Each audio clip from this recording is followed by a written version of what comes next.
Mirriam had barely lifted her fork when Daniel leaned back in his chair and sighed dramatically. "I don't know how we're going to make it this month," he said. "The kids' school fees, the car repairs, everything hit at once." The table fell quiet. Their mother didn't even look at Daniel for long. Instead, her eyes settled on Mirriam. "You heard your brother." Mirriam looked up, confused. "What does that have to do with me?" Her mother's voice stayed calm, almost gentle. "Your brother's family comes first." No one spoke. "You come last." Daniel's wife, Rebecca, lowered her eyes to hide a smile. Their father nodded once, as though the matter had already been decided. "You don't have children," their mother continued. "You have a stable career. Daniel has responsibilities. That's just how families work." Every face at the table turned toward Mirriam, waiting for the familiar response. The quiet agreement, the reluctant transfer, the sacrifice no one would acknowledge after today. Instead, she carefully set down her fork. She looked at each person around the table before meeting her mother's eyes. Message received. She stood, thanked her aunt for lunch, picked up her handbag, and walked out without raising her voice. Behind her, the silence lasted longer than any argument ever could. None of them realized that those 2 words had just changed everything. The drive home felt strangely peaceful. For years, Mirriam had convinced herself that every sacrifice was temporary. Daniel only needed a little help. Their parents were under pressure. Things would eventually become fair. But hearing her mother say the words out loud had stripped away every excuse she had been making for them. Not asterisk sometimes. Not asterisk for now. Always. Daniel's family would always come first. She would always come last. If that was the family rule, then she would finally stop pretending it wasn't. The following Monday, she logged into her banking app before leaving for work. One by one, she canceled the automatic monthly transfers that had quietly disappeared from her account for years. The payment covering her parents' utility bills. Canceled. The standing transfer that helped Daniel until he got back on his feet. Canceled. The emergency savings account she shared with her parents. Closed. Then she opened a brand new investment account in her own name. When the confirmation email arrived, she smiled for the first time in weeks. It wasn't revenge. It was permission. Over the next several months, she stopped saying yes automatically. When her mother invited her to dinner, Mirriam politely declined. When Daniel hinted that his daughter needed a new laptop, she wished her niece good luck with school and changed the subject. When Rebecca sent links to family vacations everyone was sharing, Mirriam booked a weekend getaway for herself instead. At first, no one confronted her. They acted as though she were simply going through a phase. "She'll get over it," Daniel laughed during one phone call she accidentally overheard before hanging up. "She always does," Rebecca replied. Their confidence almost made Mirriam doubt herself. Almost. Until 4 months later. Her phone rang just after 9 on a Tuesday morning. Her mother was crying so hard she could barely speak. "Mirriam, it's your father. We have a serious problem." Within hours, relatives were calling. Daniel was calling. Rebecca was calling. The same people who had calmly told her she came last were suddenly desperate for the person they'd always expected to come through. And this time, they weren't asking for a few $100s. They needed someone to save the entire family. Daniel called 3 times before lunch. Mirriam watched his name flash across her phone until the screen went dark each time. When he finally sent a text, "Mom says this isn't the time to hold grudges." She locked the phone and finished reviewing the financial report on her desk. That evening, she drove home in silence, but memories filled every mile. 5 years earlier, Daniel had shown up at her apartment carrying a cardboard box and wearing the same defeated expression. "I just need help with the rent this month," he'd said. "Rebecca lost some work and we're behind." Mirriam had transferred the money, before he finished explaining. A year later, it was tuition for her nieces. Another year, it was repairs for her parents' aging car because Daniel already has enough on his plate. Then came medical bills, appliance replacements, holiday expenses, birthday parties, and countless temporary emergencies. Each time, someone hugged her. Each time, someone promised to pay her back. Each time, another request arrived before the last one was even acknowledged. The words never changed. Daniel's under so much pressure. You're the strong one. You'll understand. Looking back, Mirriam realized no one had ever asked whether she had plans for her own money. She had quietly postponed buying her first home because her savings kept disappearing into someone else's crisis. The next evening, her father finally called. Your mother is worried, he began. You've become selfish lately. Mirriam leaned against her kitchen counter. Selfish? You've stopped helping your family. She took a slow breath before asking, Dad, can you honestly name one time my plans came before Daniel's? The line went completely silent. Seconds passed. Then more. Finally, he cleared his throat but never answered the question. Instead, he said quietly, families don't keep score. No, Mirriam replied, but they should remember who keeps paying the bill. She ended the call. Without hesitating, she logged into her bank account and created a dedicated savings fund labeled *my home****. Then she scheduled the monthly deposit that had once gone to her parents to transfer there instead. The confirmation notification appeared on her screen. For the first time in years, that money had a future with her name on it. An hour later, her phone buzzed. It was a message from Rebecca. You'll regret making family feel abandoned. The following Saturday, the entire extended family gathered to celebrate Mirriam's grandmother's 75th birthday. The backyard buzzed with conversation. Children chased each other across the lawn, and relatives balanced paper plates piled high with food. Mirriam had barely greeted a few cousins when her aunt pulled her aside. Your mother says you've been keeping your distance, she said gently. Is everything all right? Before Mirriam could answer, her mother's voice carried across the patio. She's been too busy for family lately. The conversations around them slowed. More heads turned. Her mother sighed dramatically. Ever since Daniel ran into difficulties, Mirriam has decided she doesn't want to help anymore. A few relatives exchanged uneasy glances. One uncle frowned. That doesn't sound like you. Daniel stepped forward, shaking his head as though he couldn't understand her behavior. I don't know what's changed, he said. I have a wife and children depending on me. Mirriam only has herself to worry about. Rebecca slipped her arm through Daniel's, saying nothing. The gesture alone seemed to support his version of events. Mirriam looked around the circle that had quietly formed. No one was asking what had happened. They were waiting for her to defend herself. So she did. Calmly.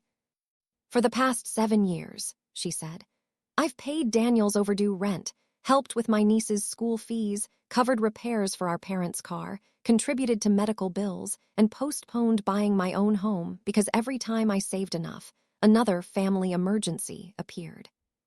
The backyard became noticeably quieter. She continued, Can anyone tell me how much of that has ever been repaid?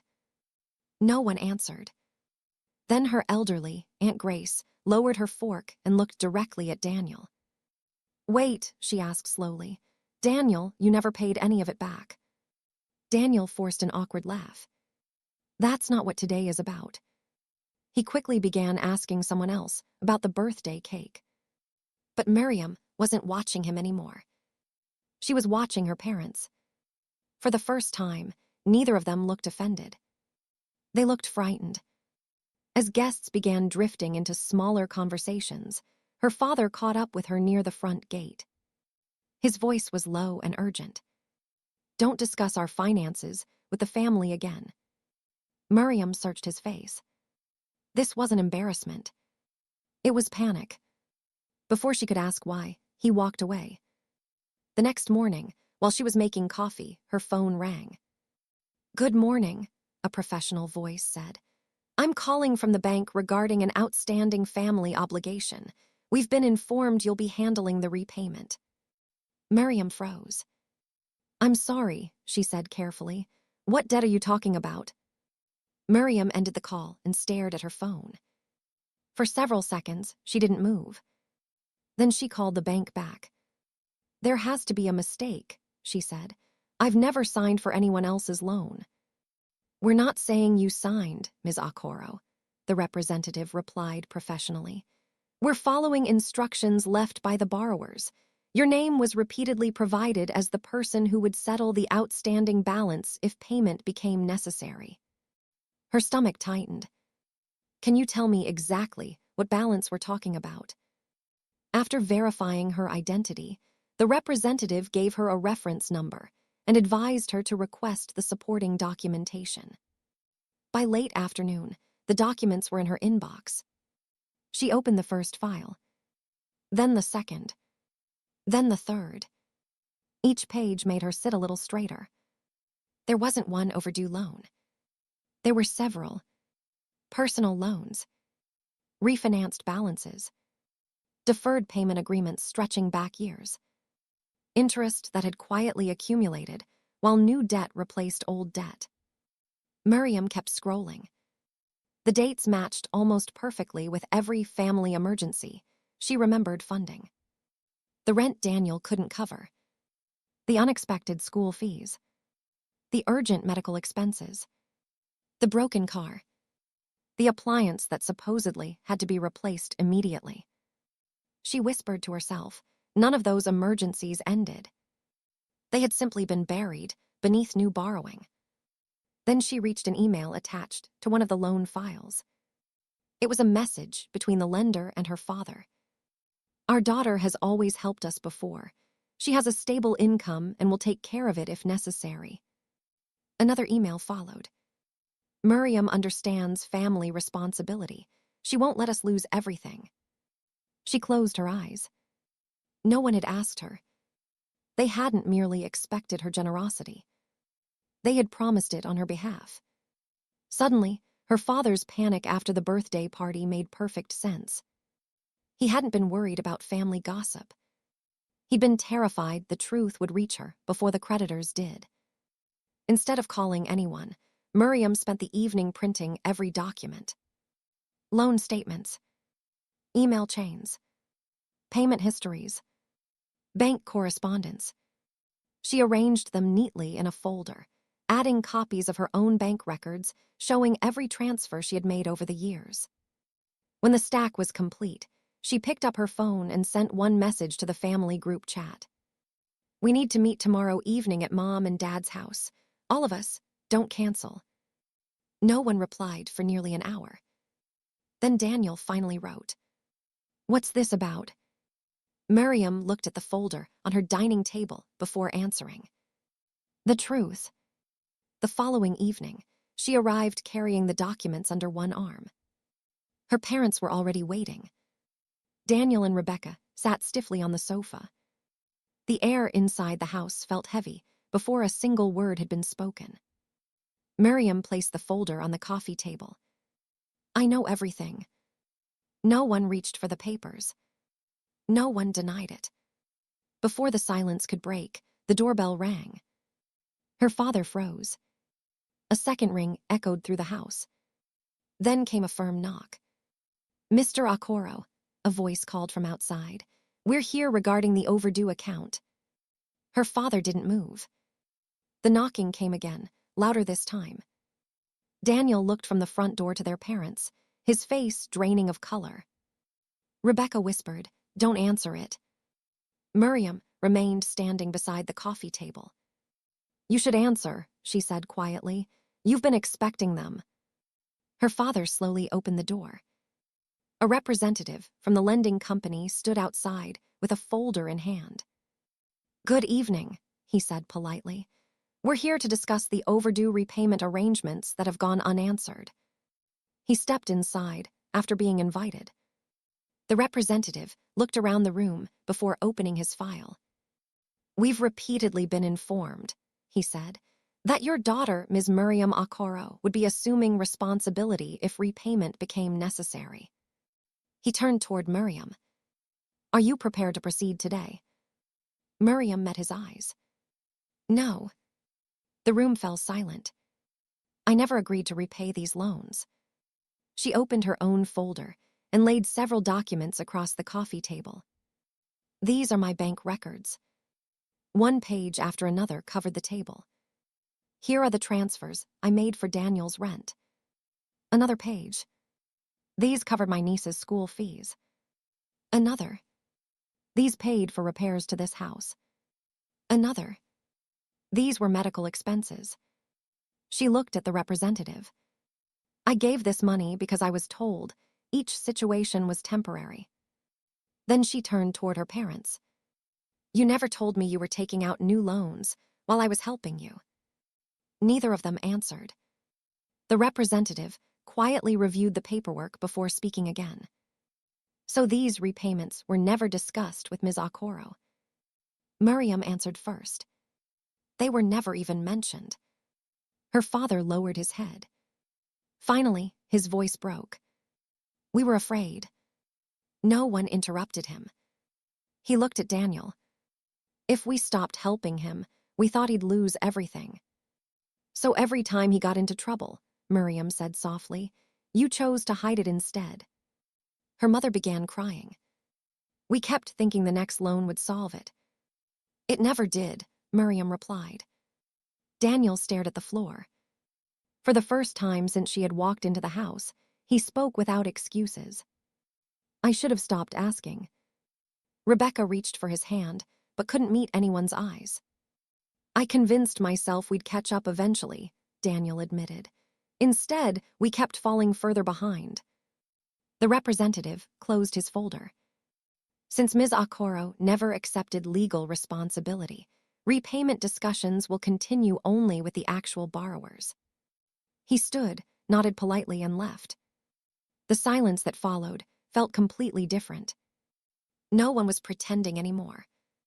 Within weeks, Daniel began working with the creditors to restructure the debt. He sold the second car the family insisted they couldn't live without. Rebecca returned to full-time work. Their lifestyle changed because it finally had to. Mirriam's parents put unnecessary possessions up for sale to reduce what they owed. Some relatives who had criticized Mirriam called to apologize after learning the full story. One aunt said quietly, "We thought you had abandoned your family." Mirriam answered with a gentle smile, "I stopped abandoning myself." Months later, she stood inside the living room of the first home she had ever purchased. The keys rested in her palm.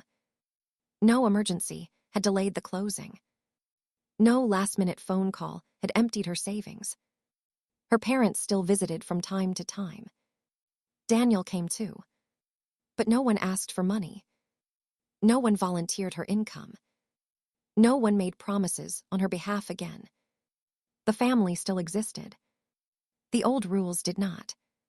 When my parents told me my brother's family would always come before me, I believed them. So I finally put myself first, and that was the moment everyone else had to face the consequences of the choices they'd been expecting me to pay for.